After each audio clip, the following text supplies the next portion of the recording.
Welcome to the Moms Being Moms podcast, where we swap our weekly mom moments, wins, and fails, then cover stories of moms being moms, the good, the bad, and the ugly. I'm Jessica. I'm Sam. I'm Whitney. And let's mom it out. All right, so my mom win for this week is I got 2 of my one-on-one days with my children crossed off the list. So I did like a one-on-one day with my youngest daughter last year before she started daycare. And then when my son started kindergarten, they did a staggered start. So I took him to the theme park, just me and him. And that was a lot of fun. And I just thought with the 4 kids, I should make that a priority. So I took my oldest son to Monster Trucks, got a Happy Meal at McDonald's, got ice cream afterwards. I parked illegally somewhere and we walked, so I saved the money on the parking. So I got him a monster truck while we were there. Ooh, that is yeah. Fun. So it was a fun time, and he still talks about it, and he is like convinced that we're gonna go back next year because he's already like, oh, next time we go, I'm gonna get Gunkster as the other one. So yeah, it was fun. It was the same show we went to last year. So. With everyone? Yeah. So it was a good time. And then I did do a one-on-one day with the baby. And I obviously didn't spend as much money on him. But like I never do like him stuff. It's always like he's here. He's always one-on-one with me. Right. But I'm working or I'm cleaning the house or running errands. Yeah, like there's no like I don't really take him on walks or to the playground at all. So I was like, I should do something with you. So we went downtown, and he's very much in the walk stage. Like anytime we go somewhere, walk. He doesn't want to be carried. So I let him walk up and down Main Street. We stopped, got a croissant and me a coffee, and he's just walking, just enjoying the walk. And then we went to the library for story time, which I haven't been to in like a year. And then came home, he took a nap while I worked. And then we went to the aquatic center. Just me and him, that has like the toddler play feature. And we got there, the water actually wasn't going, which is good because that spray is really powerful. So we were there for like an hour and then it turned on and he was like not about that play feature anymore. But he like enjoyed just doing that lazy river, like just because I was trying to like do some of the swim lesson stuff that we did over the past couple of years, like having him float and stuff. So it was good. Just one-on-one days with my kiddos. And I already have an idea for my youngest daughter. I want to do a princess brunch with her because I know we're not getting to Disney this year. When your oldest was younger, didn't you go to one of those? Yes, and that's the same place I'm keeping my eye on. I'm hoping they have an Elsa one. And then with my oldest daughter, we're going to do a mud run this summer. We already got the tickets. Oh, that's exciting. Yeah, she's excited for it, and she's also excited for IHOP because that's where we're gonna eat. She's already decided. Like, she was like, how much money do I have left? Because like my son's kind of like helped me set the budget, and she was like, is that enough money to get pancakes at IHOP? And I was like, yes, I'm pretty sure those are only like $5, so I think we're good. And she's like, okay, that's what we're doing. So we have plans. Those are good plans. The mud run will be great for your oldest. Oh yeah. Well, she was like a little disappointed. She was like, because it's like timed waves and you just run it, like there's no race. And she was like, well, because when we did a 1 mile run like a year or 2 ago, she got first place for her age group because there's no other kids there. And she was like, so is there going to be like a trophy again this time? And I was like, no, I don't think so. And she was like, So she was will she get a medal though? Like, will they have a medal? I think we get medals. Yeah, I think so. I think we get I don't know if we get a t-shirt or like a headband. We get like some sort of swag. But yeah. So I feel like you're always so good about doing one-on-one with your kids. Oh yeah, 100%. 4 kids, I feel like I got to. Because like we're always together as a family, which is great. But then it's like, the one-on-ones is precious moments. Yes. You go.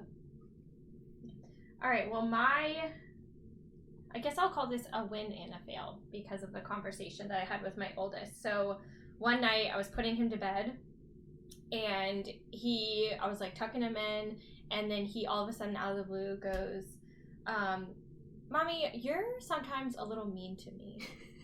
I go, yeah? I said, well, why do you think? Or, like, what do I do that you think is mean? Like, me being mean. And he's like, well, sometimes you yell at me when I do bad stuff. And I said, okay, let's back that up a little bit. That is not mean. I said, so when you do bad stuff, he's like, yeah, like not follow the rules in the house. And I was like, yeah. And I was like, and then I get upset with you, and I have to tell you to either stop what you're doing or quiet down or something. And he's like, yeah. And I said, so you think that that's me being a little mean? And he goes, yeah. And I said, okay. I said, well, I appreciate you telling me this. And I said, how about we both work on it? How about you stop doing bad stuff, and then I will stop and then yelling at you as much, because I won't need to, because you won't be doing bad stuff anymore. And he's like, yeah, that's a good idea. We'll both do that. And I go, okay. Oh. And then he was like, I love you, Mommy. And I was like, love you too, dude. Glad we had this conversation. We could work this out. But yeah, it was just like, sometimes you're mean to me when I do bad stuff. I was like, I'm glad that's all it was, because then it wasn't like something else that I did. You're mean to me always. Yeah. The times you yell at them for no reason. I'm glad that's not what they remember. Only when they're doing bad stuff. Well, something I did not tell Wyatt with that same conversation, and he goes, Daddy's mean to me a lot of times. I was like, like, your father has a shorter fuse than I do. Dads are hard. I just told Will that too, based off of something my oldest said. But I have replayed that in my head so much lately because Will is so much harder on them than I am. But you know what? I have decided that is the place for dads. That's why there is a dad and a mom, because I'm not going to. The world is not nice. Somebody needs to be difficult and hard to deal with and hard to please. In our house, that's dad. Yeah. Because my oldest the other night said something like, Daddy always says good job, but then he says but. And I was like, that's only because he sees room for improvement. You can do good, but you have to remember you can always improve. Right. Because my oldest is at that stage in life where he's good at everything now, and he can't get better, you know? And it's just like, that is not how this works. You can always get better. Even the pros in the NFL can get better, and he is stuck in that. Yeah, we were working on this 4-H record books in which you have to write, like, how much feed you bought, how much, all the things you have to write, and you also have to write, what'd you learn this year? He's like, I'm pretty good, I didn't really learn anything. And I was like, oh my gosh, you have showed, and I walked out of the room, Will, he handled that one. He's like, you have showed twice in Fauquier County. Yeah. Like, that doesn't count for anything, I just want you to know. It's getting to his head already. I know. So I have decided, like, I don't beat myself up over Will's anger. I'm like, oh, they need to learn how to deal with that too, you know? Yeah. I mean, I would say I probably do give the kids, like, maybe an extra, like, time to do better. And my husband's very much like, we tell you one time and you listen immediately, and I'm like, yeah, but they're 5 and 4 and an 18-month-old, right? So it's like they're not going to be perfect right now, nor will they be perfect when they're 8, 9, and 10. I mean, that's all comes, but certain things, absolutely, we should tell them one time and they should be able to, you know, change their behavior. But other than that made me laugh, though. Yeah, no, as it should have. Yeah. I think you should tell Wyatt, because I think it's funny. And Will so had a butt to the butt story. And I was like, well, he's kind of right, you know. It's true. Okay, mine. You know, I like to run the line of wins and fails and all the things. So I just realized that I had not followed our own podcast. So into that, because I said I would in the beginning, right? And I think on other platforms I did, but my main podcast platform I had not. And I was like, okay. And then I realized that our rating is clean, and I was like, not maybe until they get to one of our particular episodes, I'm gonna ruin that. I'm just gonna take that right down. I do the ones that like were good. I do clean, but That was our most of them afterwards had gotten the E. Was that me? Oh, okay. I thought that was like our show in general, not per episode. So I was like, ooh. No, I think it's per Sorry. episode. Yeah, I can do it per episode. Yeah. Which is nice. Because That is I don't want to scare some everybody people away. away. But also, I get out of hand once in a while. That's my... Is that your fail? Yeah. yeah, it is. It is a Following fail. Thanks for through, following yeah. us. And here's your guys' reminder to follow us. Actually, click the follow button. Don't just listen to our episodes. Yeah. I feel like I need to like get on the other platforms because I don't. And then just give us a little boost. Rig the system. I need to get my husband's phone and like follow. Yeah, I should do that to Wyatt's. Yeah. And then it just starts popping up. Yeah. I'm 99% sure Will still does not remember this exists, so I'll do that as well. I have to go off on a tangent because I learned something.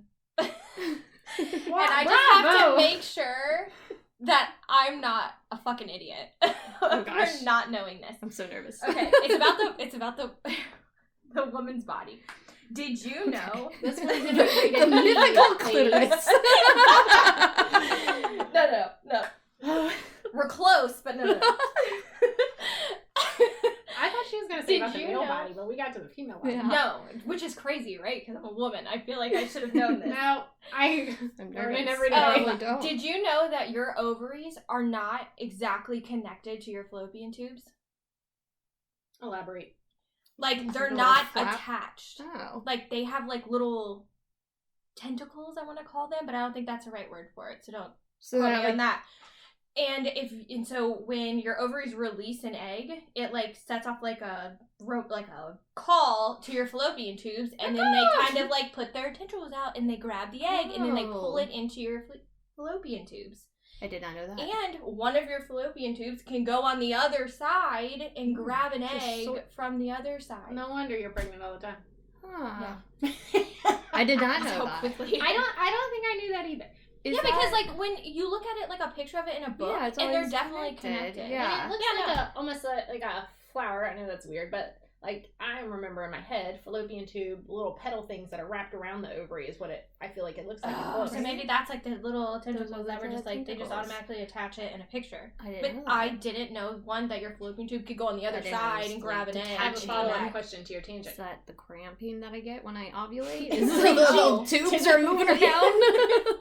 Tentacle. Like where is it? How did you learn this information? Yeah. I saw a TikTok on it. Somebody made a TikTok on it. And I had to, of course, research it and Google it. And I said, are you fucking kidding me? How did I not know this? That's and it was very a man interesting. making the video, which just blew my mind. Thank you. Male. entertainment and education on that TikTok. Yeah. I knew. couldn't believe it. And I don't. So, of course, I asked my husband, and he goes, I didn't fucking know that. Does he know anything about No. He knows one thing. Yep. But yeah, that just like literally blew my mind, and I was like, "Oh, I gotta write this one down because we gotta talk about I am that kinda and make sure I'm not the mind-blown only one." The reaching of Yeah. That it can go on the other side, and that's how you have like ectopic pregnancies. That's what I Because was it's on wondering. the outside of your fallopian tube Oh. because it doesn't necessarily grab it. Get out. I was wondering, like, if that's okay. Oh, great. Didn't Now I know know what that. I'm Googling later. Yeah, Yeah, that like blew my mind though. I am. Also, yes, I'm still Yeah. processing. How did this not come up? And when do we learn about this? 4th grade, 5th grade? I don't even remember. Yeah, it's just Oh my always gosh, they're going to something. teach my 4th grader about that? Ugh. Well, I don't remember learning about it, but then again, it was so long I'm pretty ago. sure Like I was maybe I opted out missed of it, sex or ed. like I think, don't the boys just do boy things at first? Good. I think at first. I think not until like middle school. Yeah. Maybe then they start learning about like pregnancy and Right. all that kind of stuff. Well, like, hopefully. Hopefully. Probably should. Yeah. Look into that. I just learned that my oldest knows, I know this is horrible, but like the word gay. And I was like, oh. He's like, yeah, Mom, I know what that is. No. Who knew? Who knew? Learned so much in school. That's not taught. He got in That you trouble for just- using it. At school. Uh-huh. Oh. I was like, huh. Oh my god, he got in trouble? He does once in a while. I did not expect it for being saying the word gay, so I was surprised. And Will was, of course, out of town, and I was like, you would not believe! And Will thought it was all very funny. I'm like, of course, because you're not here Did. to deal with this. Oh gosh. Yeah, so sorry, there's my little rant. Or, not really rant, but All like of our Well, rants. you just educated people. I'm educated. Yeah, I've learned something today. Crazy. Crazy. All right. Okay, so let's get into our story today. So this episode is coming out right before 4th of July. And our next episode will be after 4th of July. So we have like a 4th of July sandwich going on right now.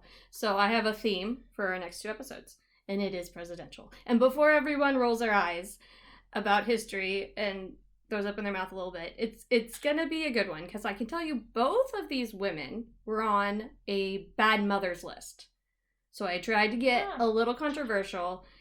And I will say this first one, I might get a little heated. Because talk about mom shaming. Like, people are fucking rude. I'm gonna have to put explicit on this. Yeah, this one is already me, so you just go for it here. Like, people are rude about it now, or like they were back then? Now, Okay. historians are just doing this lady wrong. So we're gonna like learn some things today, but we're also gonna give this woman her not redemption. I don't know. Mm-hmm. We're gonna put the mom shamers to bed. Great. So we are talking about Mary Ball Washington, the OG, the first mom. Happy birthday, America. Mary Ball Washington, let's give this mom her moment. So she is the mother to 6. She was born in 1707 or 1709. The records weren't great, but apparently, definitely not 1708. Literally everywhere I looked, it was like that year, not that year, but one of those 2 years. Her parents were a wealthy planter and widower, Joseph, and her mother is also Mary. And I thought this part was really cool. Mary's mom, Mary, appears to have arrived in the colony as an indentured servant. So how America is that? Is you come over and you're an indentured servant and your grandson becomes the first president of the United States. Yeah, It's not like America. When she is 3, her father passes away, and she does get 2 parcels of land on the Rappahannock River, including one at the Little Falls, and we'll get back to the Little Falls later in the story. Her mother does remarry, but that husband actually dies not too long after. And then for the next 6 or 7 years, Mary lives with her mother and her 2 older step-siblings, John and Elizabeth. And her mother does not remarry. Her mother manages the farm, goes to court to recover small bits of property, and remains an independent landowner in a culture that reserved that status for men. So how empowering at the beginning of 1700s. This lady's just taking care of her farm. Good for her. Unfortunately, when Mary is 12, her half-brother John, or stepbrother John, got 2 conflicting things there. Her brother John and her mother grow sick and die. So Mary is an orphan at the age of 12. She makes her new home with her half-sister Elizabeth, who had recently gotten married. So what a hard time to lose your mom when you're 12. Within months of their mother's death, she and Elizabeth had to witness their overseer come with a cart to take away barrels of their tobacco, corn, barley, wheat, his reward for a successful suit against their deceased mother for back pay. So yeah, we're 1700s, farms. There are slaves. I'm sorry. It's bad. We know it's bad. I'm just here for the history. But yeah, like her and Elizabeth just had all this stuff taken away from them with their mother passing. So within 2 or 3 years, she's managing her sister's household, as her sister has 2 kids of her own. This is when Mary gets her first devotional book. So Mary is a very devout Christian. And she just turns to this book, especially like with all the painful events going on, losing both her parents, losing her brother, losing a lot of their resources. And this is where historians start being rude.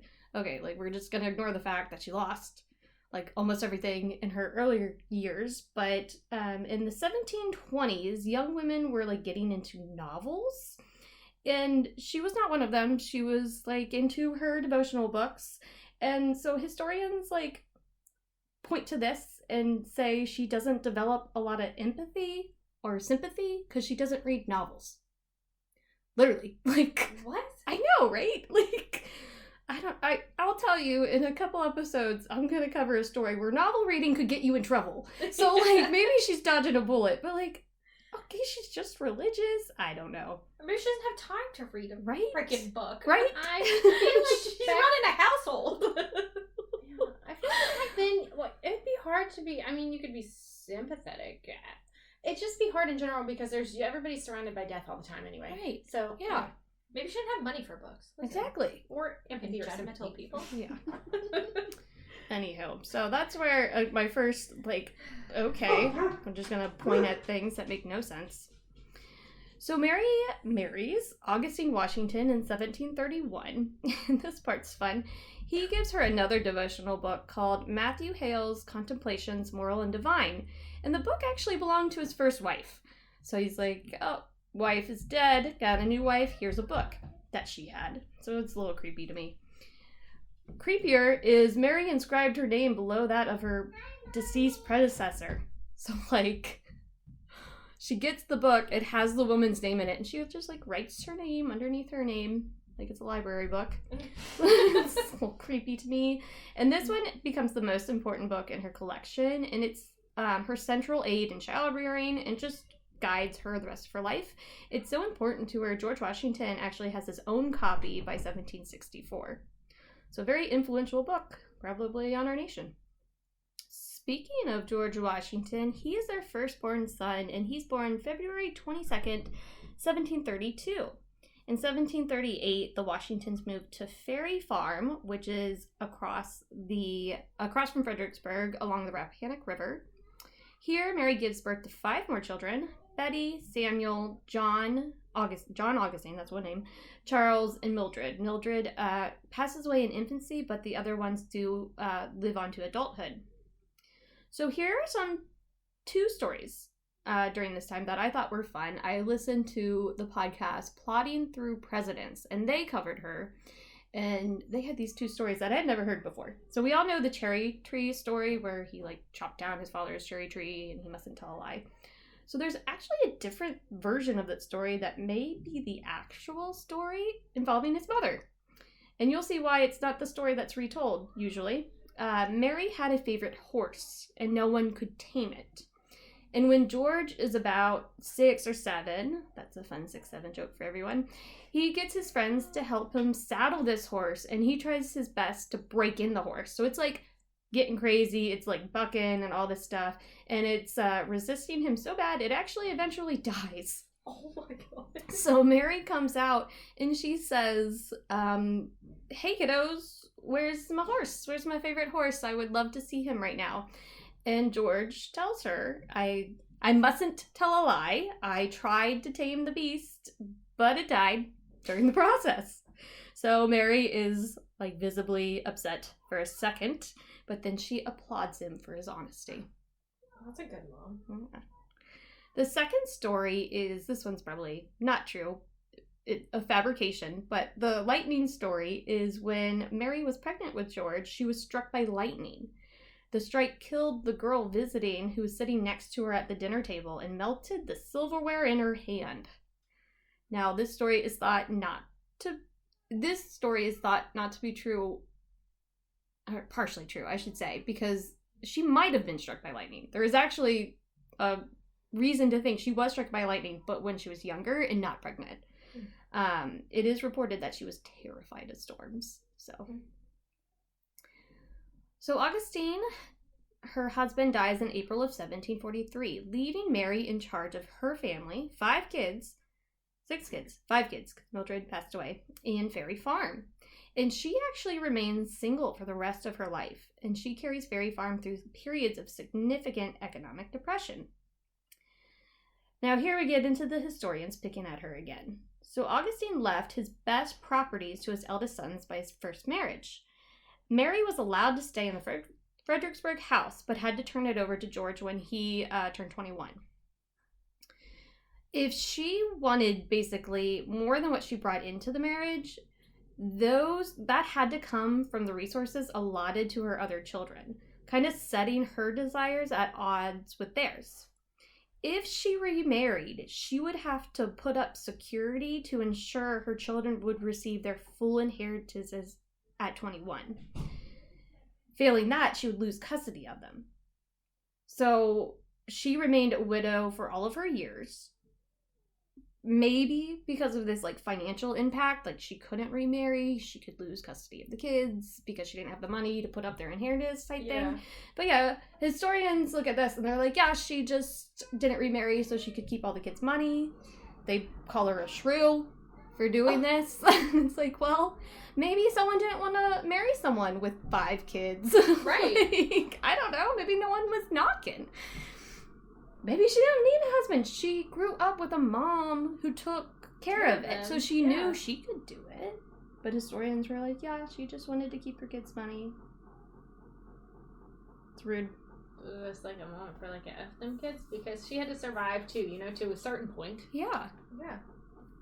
And like so her income and resources are seriously diminished because of Augustine's properties like going to the other kids.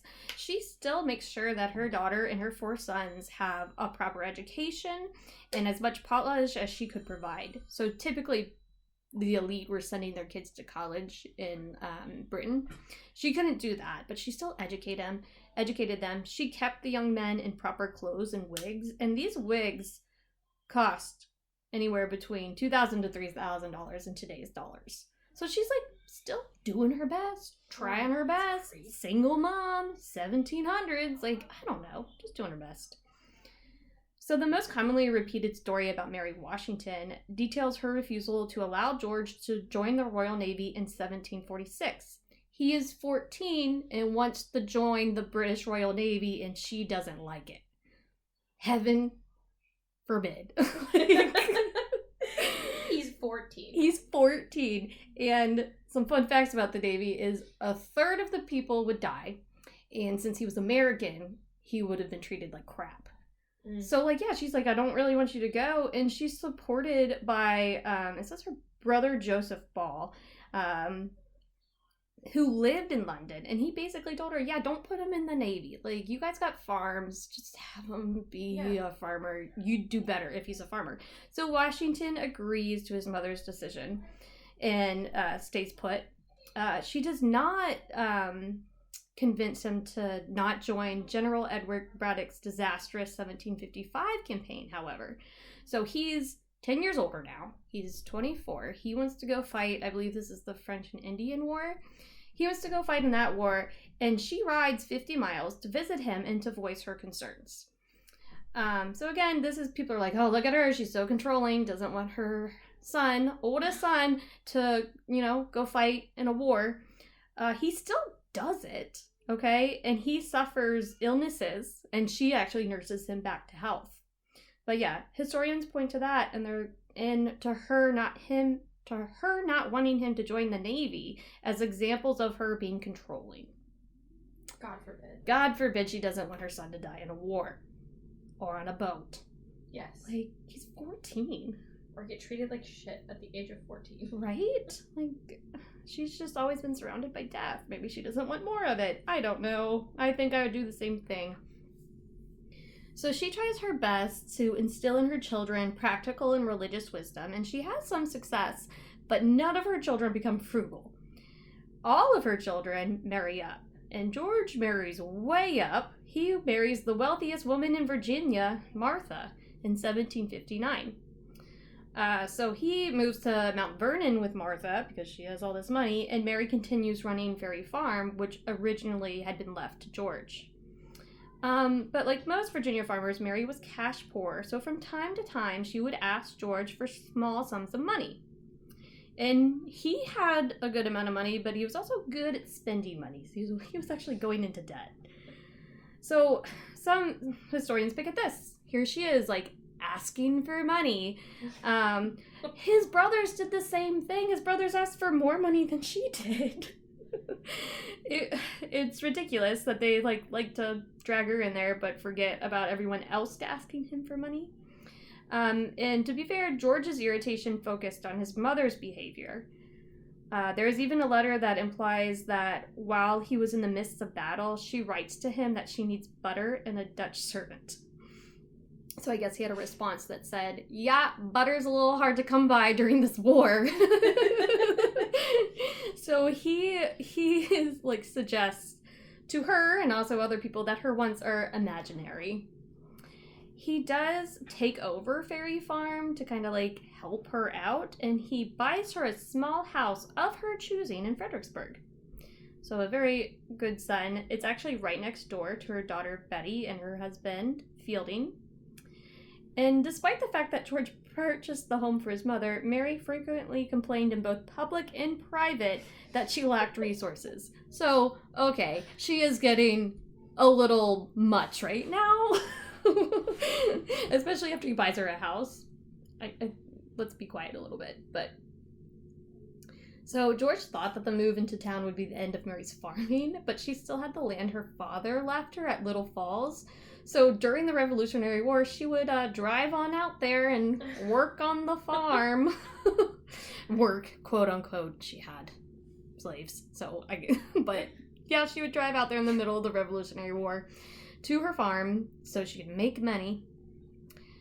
So this part is a little rough, but there isn't like concrete evidence of this. At the end of the Revolution, she was complaining to people about the problem she was facing financially, and she starts petitioning to get a pension as the mother of the leader of the army.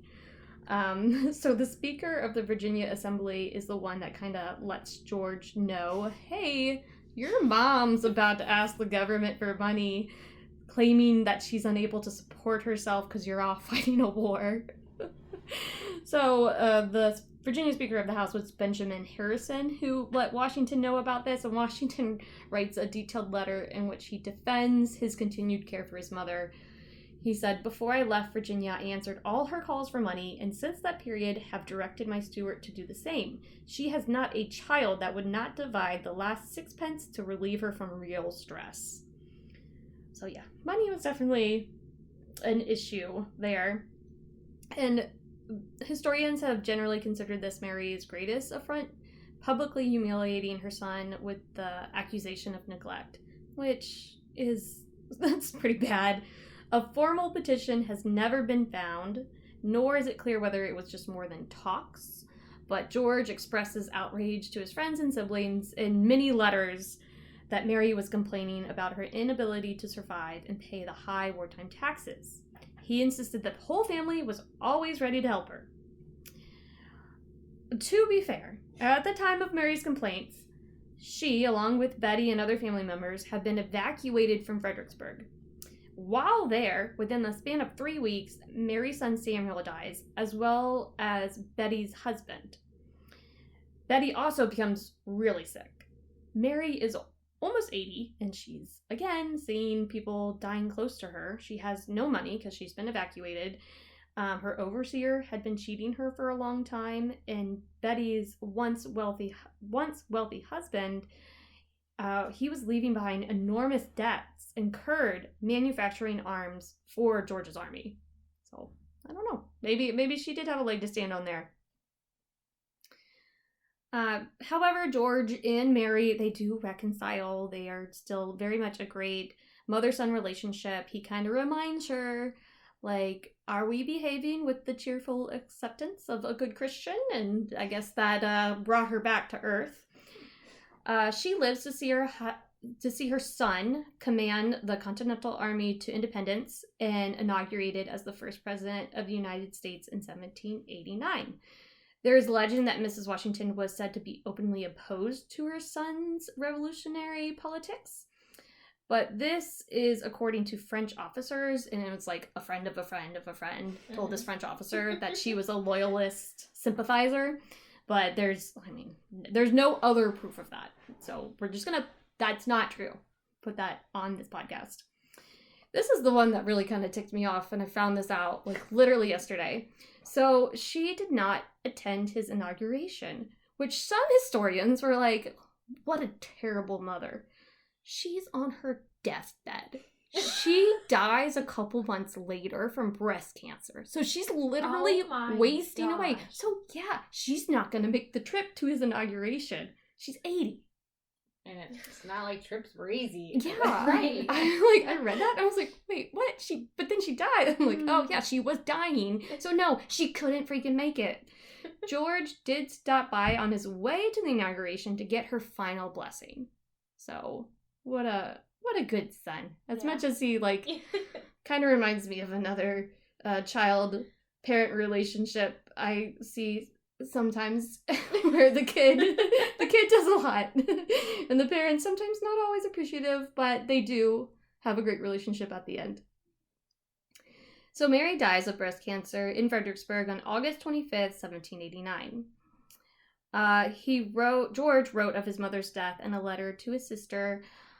Awful and affecting as the death of a parent is, there is consolation in knowing that heaven has spread ours to an age beyond which few attain.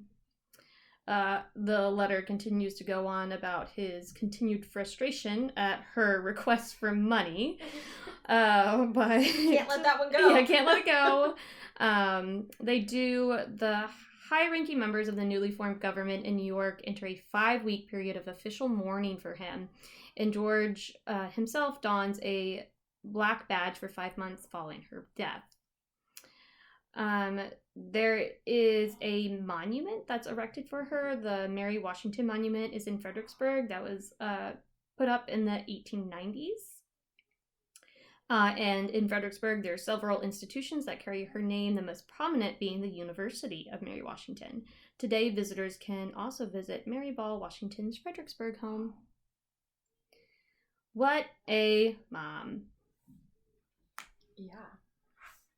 Yeah, so she gets the short end of the stick. A lot of these, historians really pick on her and call her, like I said, I found her on a Bad Moms website, and I was reading it. I was like, oh, this is juicy gossip, and then I started researching it, and I was like, what the hell?